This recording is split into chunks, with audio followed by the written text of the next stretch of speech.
My name is Margaret. I am 78 years old, and I have lived a life filled with memories that both warm and wound my soul. People look at me today and see a fragile old woman with wrinkled hands and slow steps, but behind these eyes lies a story that still burns like fire. A story I have kept hidden for decades. I became a mother twice, but the joy that motherhood promised me was stolen, shattered, by the very man I trusted the most. My husband. The night I discovered the truth, the wind was howling outside like it carried the screams of my heart. I was sitting on the porch of my little house, holding a letter that trembled in my shaking hands. It wasn't just any letter, it was from a man claiming to be my son. My son. The one I had been told died during birth 53 years ago. My heart almost stopped as I read his words. Mother, I found you. He sold me. He sold me to another man. Sold. That word pierced me like a blade. Memories rushed back. The night I gave birth to twins, the way I heard two cries before they were muffled, and the silence that followed when they told me only one survived. I had cried until my body could no longer produce tears, holding on to the belief that one of my babies was taken by God himself. But now, decades later, I knew the truth. It wasn't God. It was my husband. Why would he do this? Why would the man I loved, the father of my children, commit such a monstrous act? I clutched the letter and felt a storm rising inside me. The man who had shared my bed, whispered promises of forever, and held my hand through life's hardships was also the one who stole my baby from my arms. I could not breathe. My chest tightened, and my thoughts raced back to that night in the hospital.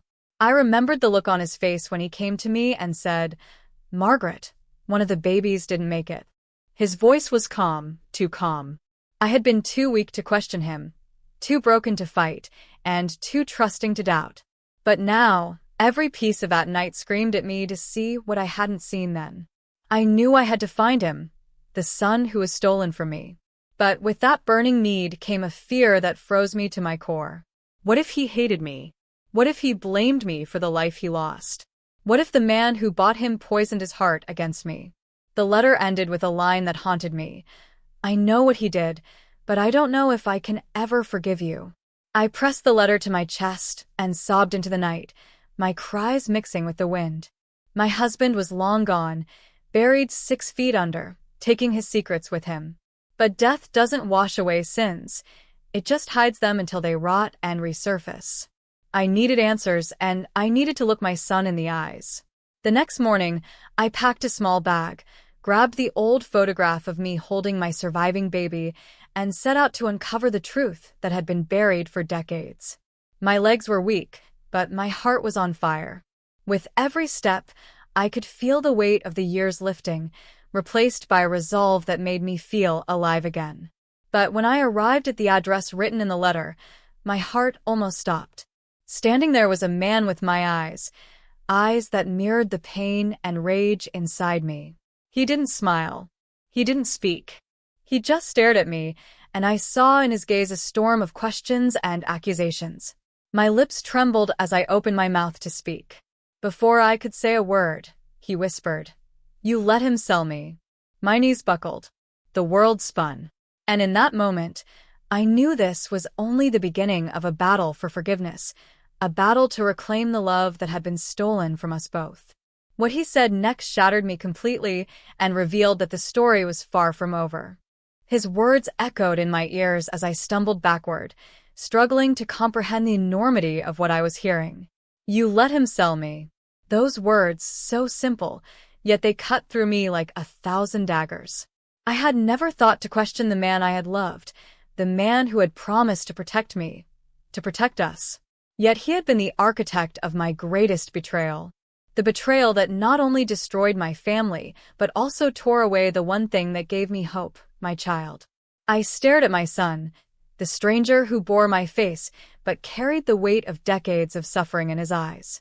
His posture was rigid, his jaw clenched in anger, and I could feel the storm of resentment brewing inside him. I wanted to reach out, to beg for his forgiveness, but I knew deep down that words were meaningless now. They wouldn't erase the years he had lost, years that could never be reclaimed. "You don't understand. I whispered, my voice trembling as I stepped closer, desperate to bridge the gap between us. I didn't know. I never knew what he had done. I swear I would have done anything to stop it. But your husband, he spat the word like it was poison. My father, the man who lied to you, to us, and sold me like I was nothing more than a piece of property? Don't you dare try to justify him now. Each word he spoke felt like a slap, but I deserved every one of them. My hands trembled as I tried to hold myself steady, the weight of guilt pressing down on me, suffocating me. What could I say to make him believe me? What could I say to make up for the years I had let slip away? His pain was as much my fault as it was my husband's, and I knew it. I closed my eyes, trying to steady my breath. I was so blinded by love. I didn't see the truth. I trusted him, and now I've lost you forever. I wiped the tear that escaped down my cheek, looking at him with pleading eyes, hoping for a glimmer of the sun I once held. But the look he gave me was one of complete indifference. His face softened slightly, but his voice remained cold, filled with bitterness. You don't get it, do you? Do you understand that I don't know who I am? Do you know what it's like to grow up with a man who isn't your father, knowing you'll never be good enough for the one who bought you? The pain of knowing your life is nothing more than a lie. I felt the weight of his words like stones thrown into a deep, empty well. I wanted to reach out to him, to tell him how sorry I was, but I couldn't find the words. I couldn't find a way to undo what had been done. There was no undoing the past. But there was something I could do. I would not sit here and let my husband's actions define our lives. I had been silenced by my husband's manipulations for far too long, and now I refused to let his betrayal control my son's future. It was time for the truth to come out, not just to my son, but to the world. The truth about what had happened all those years ago. I don't expect you to forgive me, I said, my voice steady despite the storm in my chest. But I will make it right. I swear, on everything I have left, I will make sure you know the truth. And if it means tearing apart the memory of your father, I'll do it. My son's eyes softened for a brief moment, but it was as though a wall had risen between us, and I couldn't tear it down. He was too hurt, too angry to listen to me. He didn't want my promises, and he didn't want my regrets. What could I offer him when my entire life had been built on a lie? Where do we go from here? He asked, his voice low, his gaze distant. I didn't know, but I couldn't just walk away. I couldn't let the man who had taken everything from us continue to control the narrative. It was time to uncover the truth about my husband's betrayal and the man who had bought my son. It was time for both of us to finally have the closure we deserved. I glanced down at the photograph I had kept clutched in my hand, the picture of me holding my surviving child. My son. But now there were two of them, two faces staring back at me, and yet I didn't know either of them the way I should have. I needed to find out who had taken him. I needed to track down the man who had stolen my son's life, and together we would confront him. I could feel it in my bones, the reckoning was coming. But first there was something I had to tell him. Something that might change everything. My hand shook as I reached into my bag, pulling out a folder I had kept hidden for years. Inside was the truth about my husband's secrets. The truth that would tear the last remnants of my marriage apart and reveal the ugly truth my son needed to hear. I opened it slowly, my hands trembling, and I handed it to him. This is where it starts. This is where we find the answers. He stared at the folder, his eyes wide with uncertainty. What's this? I took a deep breath. It's time to meet the man who bought you. The room grew silent, and I could see the hesitation in his eyes. But I knew deep down, we had no choice but to face the past, no matter how painful it might be. Tomorrow, I whispered. We find him tomorrow. The silence between us was suffocating as my son looked down at the folder in his hands. I could see the wheels turning in his mind, but I could also see the fear in his eyes. He was afraid of what the truth would mean, afraid of what his past had been. I couldn't blame him. I had lived in that same fear for decades, pretending that everything was fine while the weight of a secret like this festered in the shadows. What are we looking for? he asked, his voice barely above a whisper, as though speaking too loudly would make this nightmare more real than it already was. I took a deep breath and steadied my hands. We're looking for the man who bought you. Your father sold you to him when you were just days old. He's the reason you were taken from me. His gaze was hard now, the anger rising to the surface again. And you think this man, this stranger, can give me the answers I need? Can you give me the answers I need? I can give you the truth, I said, my voice trembling with the weight of my words. I don't know what happened to you after he took you, but I know he's the key to everything. To finding out why you were taken. Why your life was stolen from you. My son closed his eyes, a deep breath escaping his lips. He had every right to hate me, every right to hold me responsible for this mess. But I wouldn't stop. I couldn't. We were both victims of a system I had never questioned, a system built on lies and deceit. And I was done being silent. Who was he? He asked after a long pause, his voice softer now, tinged with the hopelessness of someone who had spent a lifetime searching for answers that didn't exist. I swallowed hard. His name is Thomas Wilkins. He's the man who took you from me, the man who paid your father a small fortune for you. The name hit him like a slap. I could see the shock in his face, the disbelief. Wilkins? The man who runs the estate outside town? The one who… Yes, I interrupted, my voice shaking. He's the one. Your father didn't just sell you to anyone. He sold you to a man who wanted a son, but not for love. For his own purposes. I watched as the realization spread across my son's face, his expression hardening with each passing second. What kind of man would do that? What kind of man would buy another person's child? The question hung in the air like a terrible truth we both knew too well but couldn't speak aloud. What kind of man indeed? The same kind of man who thought his desires were worth more than a mother's love, a man who thought his wealth could buy anything, even another human being's life. I don't know, I whispered. But we're going to find out. We're going to confront him. And when we do, we'll take back what he stole from us.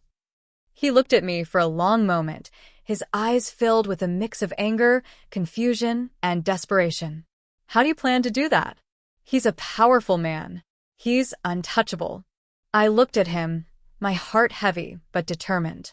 No one is untouchable. Not anymore. We will find the truth, and we will make him pay. But even as I said those words, a deep fear began to settle in my chest. Fear of what we would find when we met Thomas Wilkins. Fear of what my son would discover about the life he had been forced to live. But I couldn't show that fear. Not now. Not when it was time to fight for the family I had lost, and the one I still had the chance to reclaim. We'll start tomorrow, I said, my voice firm, even though inside I was shaking. Tomorrow we go to his estate, and we'll get the answers you deserve. That night, I didn't sleep. I sat by the window, watching the darkness swallow the world outside. My thoughts churned, and my heart ached for all that had been lost. My son had spent decades searching for something that could never be returned, the family that had been taken from him. And now, I was about to drag him into a confrontation that might break him even further. But there was no turning back. I had to make it right. I woke my son early the next morning, and together, we made our way to Thomas Wilkins' estate. The road was long, and the closer we got, the heavier the silence between us became. We both knew that nothing would ever be the same again once we stepped into that man's world. As we neared the gates, I could feel the weight of everything pressing down on me, the guilt, the anger, the pain, but I also felt something else. Hope. A small, fragile thing, but it was there. For the first time in a long while, I felt like I was doing something that could change our lives. When we reached the gates, I looked at my son. Are you ready? I asked, my voice barely a whisper. He nodded, his face set with determination. As ready as I'll ever be. We stepped forward together, and as the gates opened before us, I knew that everything was about to change. But when we reached the door, the one man I never thought I'd see again stood in front of us, waiting. The door creaked open, and there he stood, the man who had taken my son away from me, the man who had bought a child like a piece of property. Thomas Wilkins. He was tall, with graying hair and a face hardened by years of power and privilege. His eyes were cold, calculating, as he looked at us standing there on his doorstep. His gaze flicked to me, and then to my son, his lips curling into a smile that made my skin crawl. Well, he said, his voice dripping with arrogance. Margaret, I didn't expect to see you again. And you must be my son? I could feel the rage boiling inside me. The audacity of this man, standing there like a king, as if he hadn't destroyed our lives, was maddening. I clenched my fists, trying to hold back the torrent of emotions that threatened to spill over. Yes, my son said, his voice steady, but his fists clenched at his sides. I'm the son you bought, the one you stole from my mother. Thomas Wilkins didn't flinch. Instead, he laughed, a low, mocking sound that seemed to reverberate off the walls of his grand estate. Stolen? Oh, my dear boy, don't be so dramatic. I paid for you just like I would for anything else I wanted. A business transaction, nothing more. I could feel my son's body stiffen beside me, his anger simmering just below the surface. You call it a transaction? He spat. You sold me like cattle, like I was nothing but an object to be bought and sold. Wilkins' smile faded, and for the first time, I saw a flicker of something, fear, in his eyes. But it was gone as quickly as it had come, replaced by the arrogance that had made him untouchable for so long. You don't understand, Wilkins said, stepping closer to us, his voice lowering to a dangerous whisper. I gave you a life you could never have had with that woman. He gestured to me with a dismissive wave. I gave you everything, and you should be grateful for it. I couldn't hold it in any longer. Grateful? I shouted, stepping forward. You think my son should be grateful to you for stealing his childhood? For ripping him from the arms of his mother? For a moment, Wilkins seemed taken aback by my outburst. But it didn't last long. His eyes narrowed, and he stepped even closer, towering over me. You never deserved him. You were weak, Margaret. You couldn't give him the life he deserved. I did him a favor by taking him. The words hit me like a punch to the gut. My mind raced, trying to process the depths of his cruelty, his manipulation. He had justified it all, convinced himself that his actions were somehow righteous. I could barely keep my voice steady as I replied, You took my son from me. You destroyed our family. And now you're going to pay for it. I turned to my son, whose face was a mixture of fury and disbelief. His whole life, the life that had been stolen from him, was wrapped up in this man, the man who had bought him as if he were nothing more than a possession. You don't have to be afraid of him anymore, I said, my voice softer now. We're going to make him pay for everything he did to you, to us. My son nodded, his expression hardening with determination. This ends today. I turned back to Wilkins, my hands shaking with the need to confront him, to take back what was rightfully mine. I want to know everything, I said, my voice cold. I want to know why you did this. I want to know who else was involved. And I want you to confess everything to my son. He deserves the truth. Wilkins' eyes flicked nervously to the door behind him. For a moment, I thought I saw something crack in his carefully constructed facade, something resembling fear. But he quickly regained his composure, his expression turning icy again. You think you can just waltz in here and demand answers? He sneered. I owe you nothing, Margaret. I'm not going to waste another second explaining myself to you. My son stepped forward, his voice low and dangerous. You're going to answer her. And you're going to answer me. Because the truth is coming out, whether you like it or not. There was a long, tense pause. For a moment, I thought Wilkins was going to walk away, close the door on us, and disappear back into his world of lies and privilege. But then, something changed in his eyes. Maybe it was the realization that we were no longer afraid of him, that the power he once wielded over us had faded. Or maybe it was the knowledge that his carefully constructed world was crumbling around him. He sighed, a deep, resigned sound, and nodded. Fine. You want the truth? You'll get it. But I warn you, Margaret, you may not like it. My heart raced as I braced myself for what he was about to say. The years of pain, of uncertainty, had led to this moment. The truth was finally within our reach, but I knew it wouldn't be easy to hear. It never was. And as Wilkins began to speak, the truth spilled out in ways I never could have anticipated. Thomas Wilkins leaned against the doorframe, his arms folded across his chest. His smug expression returned, though there was a slight tremor in his voice as he began to speak. "You really want to know everything? Fine. I'll tell you, but don't say I didn't warn you." The air in the room felt thick, like something dark was settling over us, suffocating the truth that had been buried for so long. My son stood beside me, his fists clenched at his sides. I could feel the tension in his body as he prepared himself for what was coming, but I wasn't sure if I was ready. No amount of preparation could shield us from the horror of the truth that had been hidden for so many years. "Your mother wasn't the first woman I did this to," Wilkins began, his words like a knife, cutting into the delicate silence. "I've been buying children for years. Not because I wanted a family. Not because I wanted to be a father. But because I wanted control. Power. People like your mother, people who were weak, who couldn't give their children what they needed, were easy to manipulate." I could feel my son stiffen beside me, his anger rising with each word Wilkins spoke. I wanted to scream, to rush at him and make him stop, but I knew I had to hear this. We had to hear this, no matter how much it hurt. Wilkins continued, his voice now more confident, as though he were enjoying the power he still held over us. "Your mother, Margaret, was desperate. She couldn't have another child. She thought you were dead. She thought I was doing her a favor by taking you. I convinced her that the world was better off without you." I felt the world around me start to tilt, my vision blurry with tears.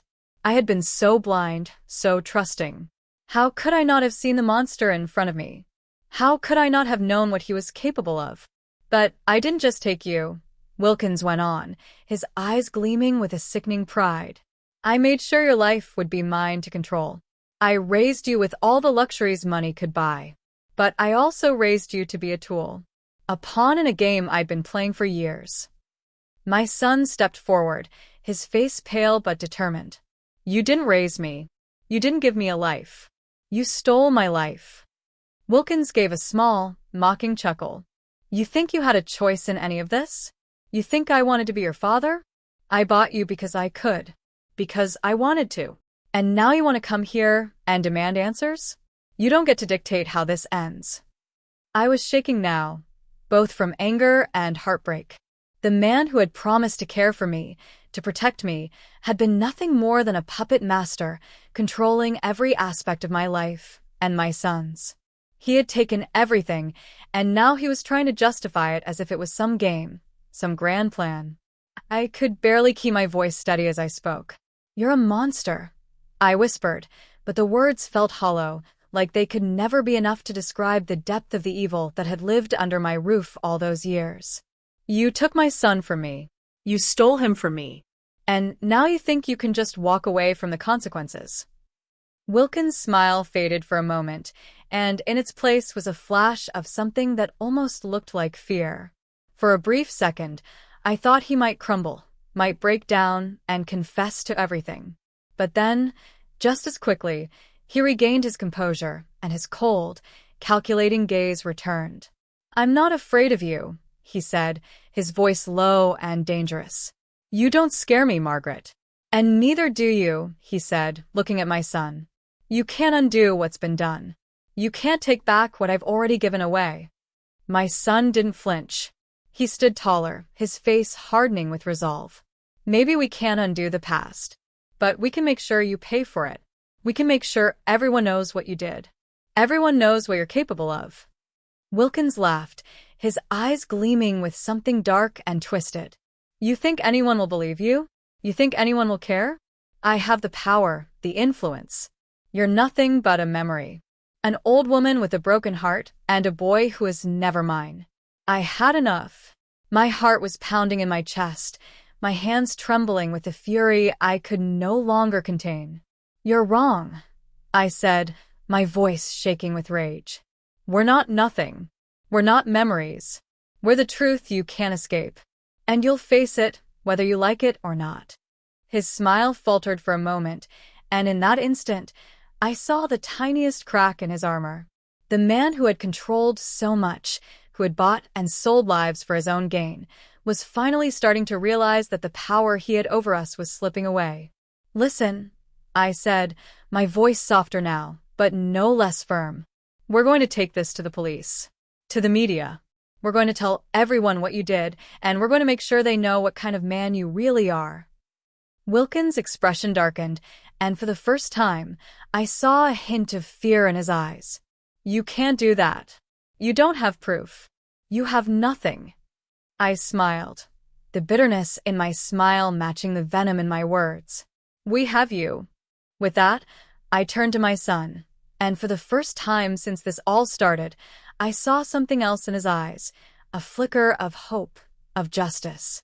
We had a long road ahead of us, but for the first time, I felt like we were finally on the right path. And just as we were about to leave, Wilkins called out to us, his voice trembling. "You don't know what you're walking into. You don't know what you're about to unleash." I turned back to him, my heart pounding, but my voice steady. "I know exactly what I'm walking into. And so do you." The days that followed felt like a blur of meetings, phone calls, and legal consultations. My son and I were no longer walking this journey alone. The truth had finally been unleashed, and the weight of it was suffocating. But we were determined. We were going to expose Thomas Wilkins for the monster he truly was, no matter what it took. No matter how deep the secrets ran. The first step was reaching out to the authorities. I had kept records, letters, and the small pieces of evidence that had somehow slipped through my husband's grasp. I had been blind then, but now I saw clearly, and I wasn't going to let this man get away with it. The lawyer I had hired was quick to understand the magnitude of our case, and together, we began to piece together a plan. I remember the first time I walked into the police station with my son, the folder of evidence clutched tightly in my hands. The officers who had greeted us at the front desk looked at us with skepticism, as if they thought we were just another pair of naive people trying to make a case out of thin air. But when we handed over the documents, when we told them about the years of manipulation, the lies, and the human trafficking, everything changed. The officer who took the case, Detective Jameson, was a no-nonsense man in his 40s. He didn't flinch when he saw the paperwork, but his eyes narrowed with suspicion as he glanced through the pages. This is serious.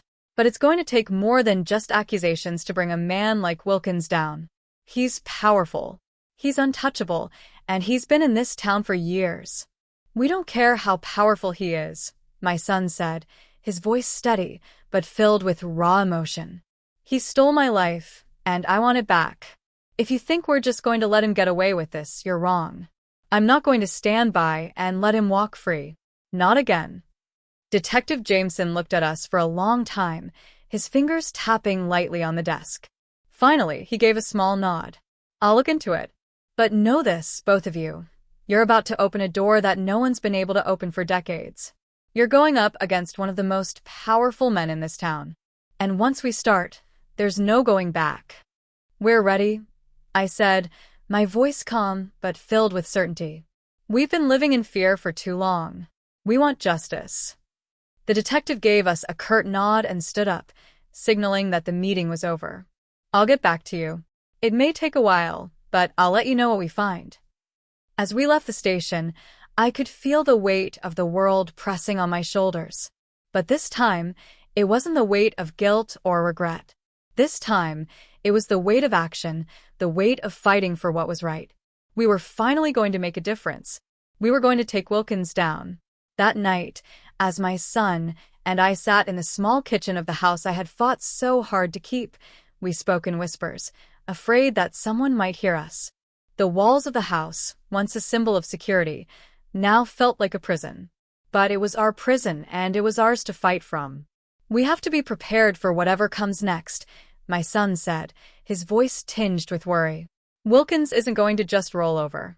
He's going to fight back, and he's not going to play fair. We have to be ready." "I know," I replied, "but we can't back down now. We've come too far. We have to make sure that he doesn't get away with this. I won't let him." As I looked at my son, I saw something in his eyes that I hadn't seen before, a fire, a spark of defiance that mirrored my own. We were in this together now, and we weren't going to stop until we had the justice we deserved. The next few weeks were a blur. The detective kept us updated, but things moved slowly. The case was complicated, and Wilkins' influence in the town was vast. Every step forward felt like 2 steps back. We had to dig deeper, gather more evidence, and find the people who could testify to his crimes. But the longer it took, the more I could feel the tension building, like a pressure cooker ready to explode. One afternoon, as we were poring over old records and letters, the phone rang. It was Detective Jameson. My heart leaped in my chest as I picked up the receiver. "Margaret," he said, his voice tense. "We've found something." "Something that could bring him down. You need to come in as soon as possible." I didn't waste a second. My son and I rushed to the police station, our hearts pounding with anticipation. This could be it. This could be the breakthrough we had been waiting for. I didn't know what we were about to uncover, but I felt a surge of hope, the kind of hope that only comes when you know that justice is within your grasp. When we arrived, Detective Jameson was waiting for us. He didn't waste time with pleasantries. "We found evidence that ties Wilkins directly to several illegal transactions.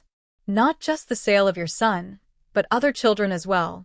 We've been able to connect him to a network of people he's been working with. This is bigger than we thought." My heart raced. This was the moment we had been fighting for. The truth was finally coming to light, and the pieces of the puzzle were falling into place. But as I looked at my son, I knew this wasn't over yet. There was still a long road ahead, and we had no idea just how far Wilkins would go to protect himself. But we were ready. "We're going to take him down," my son said, his voice filled with determination. "We're going to end this once and for all." The moment we left the police station, everything changed. The evidence we had uncovered, the documents, the testimonies, it all pointed directly to Thomas Wilkins. The web of lies, the manipulation, the sales of children for his personal gain, it was all right there, staring us in the face. We were closer than we had ever been to bringing him down, but a new wave of fear began to wash over me. The closer we got to the truth, the more dangerous it felt. I could see the weight of it in my son's eyes. He was no longer the same boy who had stepped into that house months ago, full of anger and confusion. He was a man now, hardened by the reality of what had been done to him, to us. And yet, there was a strength in him, a fire that burned with a need for justice. We both had the same fire, the same hunger to make this right. But I could see it in him. The fear of the unknown, the fear that came with knowing we were about to face something far bigger than either of us could imagine.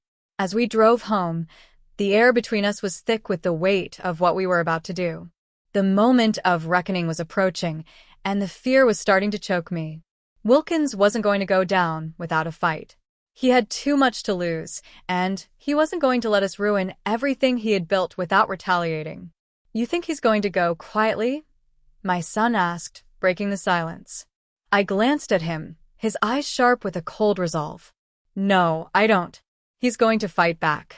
He's not the kind of man who loses without doing whatever it takes to destroy everyone in his path." "Then we need to be ready," he said, his voice steady, but I could see the concern in his eyes. "We can't afford to make any mistakes. This isn't just about us anymore. It's about everything he's done to so many others." I nodded, my heart heavy with the truth. We weren't just fighting for our own justice anymore. We were fighting for everyone he had hurt, everyone he had stolen from. And we had to make sure we won. We had to. That night, I couldn't sleep. The darkness pressed in on me, suffocating, as I tossed and turned in my bed. My mind raced with thoughts of what was to come, what Wilkins would do when the truth finally came crashing down on him. But there was one thing I knew for sure. We couldn't back down now. There was no going back. The next morning, we met with the detective again. He had bad news. "We've been trying to make the arrest," Detective Jameson said, his face tight with frustration. "But Wilkins has managed to hide himself. His lawyers have been working overtime to protect him. We're going to need more. We need a way to get him out in the open, to force his hand." I could feel the pressure building, the weight of the situation becoming unbearable. Everything we had done, everything we had uncovered, might be for nothing if we couldn't push this man into the light. But I wasn't going to let it end like that. Not now. Not after everything we had been through. What if we bring him to us?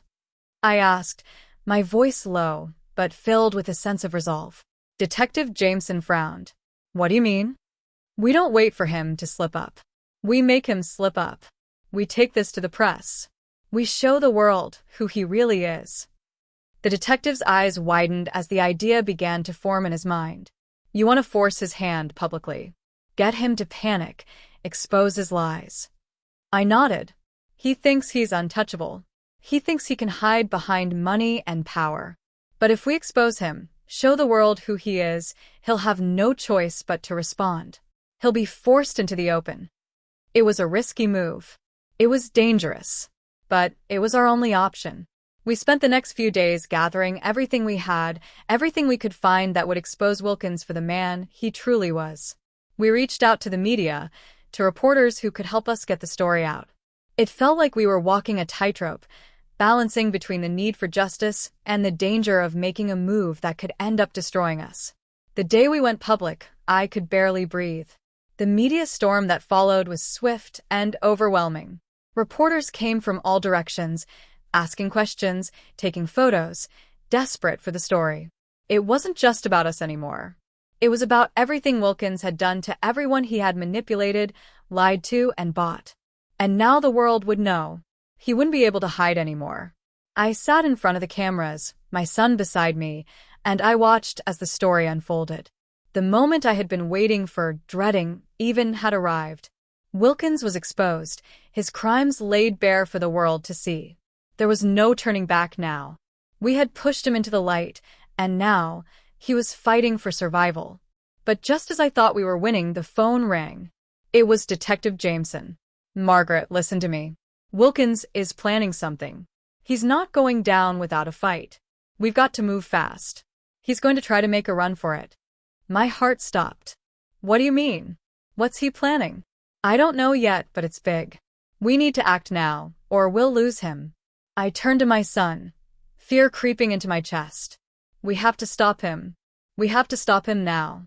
The phone call from Detective Jameson was a wake-up call, a reminder that the fight was far from over. Even as we celebrated the small victory of exposing Wilkins to the world, a new and much more dangerous chapter of this battle was unfolding. The man who had ruined so many lives, who had thought he could hide behind his wealth and power, was not going down without a fight. And now he was making his move. We need to move quickly. Jameson's voice crackled over the phone, sharp with urgency. Wilkins has some serious resources. If he's planning a getaway, it's going to be big. We have to track him down before it's too late. My son and I exchanged a look, our faces hardened with resolve. This wasn't just about us anymore. It wasn't even about the justice we'd been seeking. This was about stopping a man who would stop at nothing to escape his reckoning. I had never imagined that my life would come to this, the moment where everything I held dear was at risk. But as I watched my son's determined gaze, I knew that we couldn't back down now. We were so close to bringing him to justice. And we weren't going to let him slip away again. What's the plan? I asked, my voice tight with anxiety. Jameson paused before answering. We've traced some of his movements, but he's laying low. We think he's trying to leave the country. If he gets out, it's going to be nearly impossible to bring him back. My heart sank. The thought of Wilkins escaping justice, of him slipping through our fingers after everything we had been through, was unbearable. But I knew that if we didn't act fast, we would lose him for good. We need to go after him now, my son said, his voice unwavering. We're not going to let him get away. Not after everything he's done. Agreed, I said, trying to steady my breath. We need to stop him. We need to end this now. The next few hours were a blur of frantic phone calls, planning, and the kind of tension I had never experienced. Jameson had a team on the ground, but it was clear that Wilkins wasn't going to make this easy for anyone. He had too many resources, too many people willing to help him, too many ways to disappear. But we weren't backing down. We couldn't. "We're ready," Jameson said, his voice tense. "We've pinpointed a location where Wilkins might be hiding. But we need to move fast. If we don't get there before he does, he could slip away. You and your son need to be prepared for anything." I nodded, the weight of the moment settling over me. This was the final confrontation. This was it. We were going to stop him, no matter what. "We're on our way," I said, my heart pounding in my chest. "We won't let him escape." The drive to the location was long, and every minute felt like an eternity. My mind raced, running through everything that had led up to this moment. How had we ended up here? From a quiet life with my husband to this, fighting for our lives, for justice for my son. As we approached the location, I could see the tense atmosphere on the faces of the officers already there. Jameson was standing near the entrance, his eyes scanning the area like a hawk. "This is it," he said, as we pulled up. "Wilkins is here. It's now or never." My son and I exchanged a final, resolute look. No more fear. No more hesitation. We had come too far to turn back. We entered the building, my son leading the way, his body taut with tension. Every footstep echoed in the hollow corridors, amplifying the weight of what was at stake. There was no room for mistakes now. We had no idea what Wilkins had planned, but I knew one thing. We had to be prepared for anything. And then we found him. Wilkins was standing there, his back turned to us, as though he had been waiting for this moment. His expression was unreadable, a mask of cold calculation. "You shouldn't have come here," he said without turning around. His voice was calm, too calm, as though he believed he had the upper hand. But he didn't. "You're done," my son said, his voice like steel. "This ends now." Wilkins finally turned to face us, his eyes narrowed. "You think you've won? You think you can just walk in here and end it all? It doesn't work that way. You have no idea what you're dealing with." His words sent a chill down my spine, but there was something else in his tone, something I couldn't place. Was it fear? Doubt? "We know exactly what we're dealing with," I said, stepping forward. "You've taken enough from us. And now, it's time to face the consequences." Wilkins laughed, but there was no humor in it. "You really think the law will catch me? I've been in this game for far longer than you can imagine. You'll never bring me down. Not now, not ever." But something in his eyes flickered, a moment of hesitation, of panic. He was scared. For the first time, I could see it. He wasn't the untouchable man he had once been. He was cornered, and he knew it. The sound of sirens echoed in the distance, growing louder, closer. It was too late for him. The law was here. As the officers surrounded him, Wilkins' bravado crumbled. His shoulders slumped, and for the first time, he looked like the broken man he was. He was out of moves, out of options. "I didn't think you'd actually make it this far," he muttered, his voice barely audible. "You should have stayed in the shadows where you belonged." "I wasn't going to let you get away with it," my son said. "Not this time." As Wilkins was taken into custody, I could feel a sense of relief wash over me. But it wasn't complete. The truth had been revealed, but the scars of what had happened to my son would never fully fade. "We did it," I whispered, turning to my son. "We finally did it." But as we walked away, I couldn't shake the feeling that this wasn't the end. It was only the beginning. The days following Wilkins' arrest felt like a haze, a mix of triumph and deep, lingering unease. It was hard to reconcile the man I had once called my husband, the man who had lied to me, with the reality of what had happened. My son, once so full of anger and questions, was finally beginning to piece together a new life. But nothing would ever be the same again. As we sat together in the quiet of our home, the weight of the moment settled in. We had done it. We had exposed the truth, brought Wilkins to justice, and freed ourselves from the grip of his manipulation. But it didn't feel like victory. It felt like survival. The scars left by the years of silence, of betrayal, were still there, hidden beneath the surface, still raw, still aching. "What now?" my son asked, his voice quiet as he stared out the window, his eyes distant. I sighed, feeling the weight of his question. What now? We had fought so long for this moment, and now that it had arrived, it felt like we were standing on the edge of something we didn't fully understand. For so long, our lives had been defined by what Wilkins had stolen from us, by the years of lies, the pain, the isolation.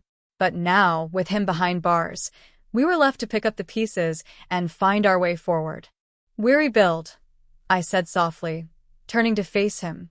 "We find a way to heal. We find a way to move on." "But how?" he asked, his voice heavy with doubt. "How do we go back to normal? How do we move past all of this?" I didn't have an answer. I didn't know how we could ever go back to the way things were before. But I knew one thing. We couldn't stay here, frozen in the past, consumed by everything Wilkins had done to us. We had to find a way to let go, to find peace. And maybe, just maybe, we could start to rebuild what had been taken from us. "You don't have to go through this alone," I said, my voice thick with emotion. "I'm here. And I know you're here for me. We can do this together. We'll figure it out." He nodded, his expression softening just a little. "I don't know what I would have done without you, Mom. You've been there for me every step of the way." "We've both been there for each other," I said, my heart swelling with pride. "And we always will be." The silence that followed wasn't uncomfortable. It was peaceful. For the first time in what felt like forever, I felt a sense of calm. The storm that had raged inside me for so long was beginning to subside. We were no longer victims of Wilkins' lies. We were survivors. We had fought for our truth, and now we could begin to rebuild our lives, one step at a time. But just as I thought we might finally be able to breathe again, the doorbell rang. My heart skipped a beat, and I froze for a moment, unsure of what to expect. Who could it be? I opened the door cautiously, my mind racing. Standing there on the doorstep was a woman I didn't recognize. She was tall, with long dark hair and a look of quiet determination in her eyes. She looked like someone who had seen far too much in her life and had come out the other side stronger for it. "Can I help you?" I asked, my voice guarded. The woman looked at me for a long moment before speaking. "Are you Margaret?" "Yes," I replied, still unsure of who she was or why she was here. She nodded, taking a deep breath. "I'm Emma Wilkins. I'm Thomas Wilkins' daughter." The name hit me like a punch to the gut. Wilkins had a daughter? I hadn't even known. The realization hit me hard. I couldn't believe it. After everything we had been through, after everything he had done to us, there was still more to the story. More that I hadn't known. I don't understand," I stammered. "What do you want from me?" "I came because I need to talk to you," Emma said, her voice steady but laced with something I couldn't quite place. "I've been watching everything unfold, and I need you to know that I'm not like my father. What he did to you, what he did to your son, it was wrong. I can't change the past, but I want to make things right. If you'll let me." I didn't know how to react. My mind was racing, trying to process what this woman, this stranger, was saying. Could I trust her? Could I believe that she wasn't just another part of Wilkins' twisted legacy? I wasn't sure. But there was something in her eyes, something that made me hesitate before shutting the door in her face. "You're Thomas Wilkins' daughter," I said slowly, my voice guarded. "What could you possibly want from me?" "I want to help," she replied quietly. "I want to make up for what my father did. I know it doesn't fix anything, but I've spent my whole life being ashamed of him. I don't want to be a part of his world anymore. I want to do whatever I can to make things right." I looked at her for a long moment, torn between distrust and a strange sense of curiosity. Could this be real? Was she telling the truth? Or was she just another part of the web of lies that Wilkins had spun? I glanced over at my son, who had come to stand beside me. His expression was unreadable, his eyes searching Emma's face for any hint of deception. "What are you asking for?" my son asked, his voice firm but cautious. "I'm not asking for forgiveness," Emma said, her voice thick with emotion. "I just want to help. I have information. Things that could bring more people to justice. I've seen things. I know things about my father's dealings. I can't undo the past, but I can help you." We stood there in silence for a long time, the weight of her words hanging in the air between us. I didn't know what to think, didn't know what to feel. But I knew one thing. the story wasn't over. It was just beginning. I stood in the doorway, staring at Emma Wilkins, my mind racing. The silence stretched on, thick and heavy, as her words swirled in the air between us. She claimed to want to help, to make things right, but how could I trust her? She was the daughter of the man who had caused all this pain, the one who had sold my son and stolen our lives. And now, after all these years, she was telling me she wanted to help? My son stood beside me, his arms crossed, his expression unreadable. I could feel the tension radiating off him. He didn't trust her either, but there was something in her eyes, something that made me pause. Was it regret? Guilt? Or was it something else entirely? Why now? My son asked, his voice steady, but his suspicion clear. Why come to us after everything? After everything your father did? Emma took a deep breath, her eyes flicking down for a moment before meeting his gaze. Because I can't live with what he did anymore. I never knew the full extent of his actions until recently. When I realized what he had done to you, to so many others, I knew I had to do something. I can't just sit back and pretend like I don't know. I have to make it right, even if it's just a little. Her words hung in the air, heavy and uncertain. I could see the conflict in her eyes. She was offering us something, an opportunity, perhaps, but was it genuine?